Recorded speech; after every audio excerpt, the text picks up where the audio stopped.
بسم اللہ الرحمن الرحیم۔ سلطان صلاح الدین ایوبی رحمۃ اللہ علیہ کو ان کے جاسوسوں نے بتایا کہ ایک عالم دین ہے جو بہت اچھا خطاب کرتے ہیں، لوگوں میں بہت مقبول ہو گئے ہیں۔ سلطان نے کہا آگے کہو۔ جاسوس بولے کچھ غلط ہے جسے ہم محسوس کر رہے ہیں مگر الفاظوں میں بیان نہیں کر پا رہے۔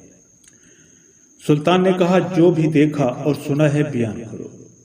جاسوس بولے کہ وہ کہتے ہیں کہ نفس کا جہاد افضل ہے، بچوں کو تعلیم دینا ایک بہترین جہاد ہے، گھر کی ذمہ داریوں کے لیے جدوجہد کرنا بھی ایک جہاد ہے۔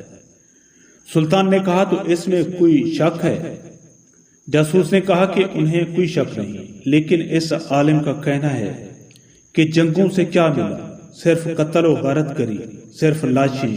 جنگوں نے تمہیں یا تو قاتل بنایا یا مقتول۔ سلطان بے چین ہو کر اٹھے، اسی وقت عالم سے ملنے کی ٹھانی، ملاقات بھیس بدل کر کی اور جاتے ہی سوال کر دیا کہ جناب ایسی کوئی ترکیب بتائیے کہ بیت المقدس کو آزاد اور مسلمانوں کے خلاف مظالم کو بغیر جنگ کے ختم کرایا جا سکے۔ عالم نے کہا کہ دعا کر۔ سلطان کا چہرہ غصے سے لال ہو گیا، وہ سمجھ چکے تھے کہ یہ عالم پوری صلیبی فوج سے بھی زیادہ خطرناک ہے۔ سلطان نے سب سے پہلے اپنے خنجر سے اس عالم کی انگلی کاٹ دی، وہ بری طرح چیخنے لگا۔ اب سلطان نے کہا کہ اصلیت بتاتے ہو یا گردن بھی کاٹ دوں۔ پتہ چلا کہ وہ سفید پوش عالم ایک یہودی تھا۔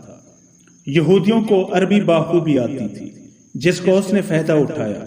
سلطان نے پایا کہ اس کے جیسا درس اب خطبوں میں عام ہو چلا تھا۔ بڑی مشکل سے یہ فتنہ روکا جا سکا۔ یہ فتنہ اس وقت بھی پوری آب و تاب سے رواں دواں ہے۔ آخر کیوں لوگ اسلام کو بودھ ہضم بنا دینا چاہتے ہیں، جبکہ کھلی حقیقت ہے کہ ظالم کا سامنا کیے بغیر ظلم کا مداوع ہو جائے یہ ممکن ہی نہیں۔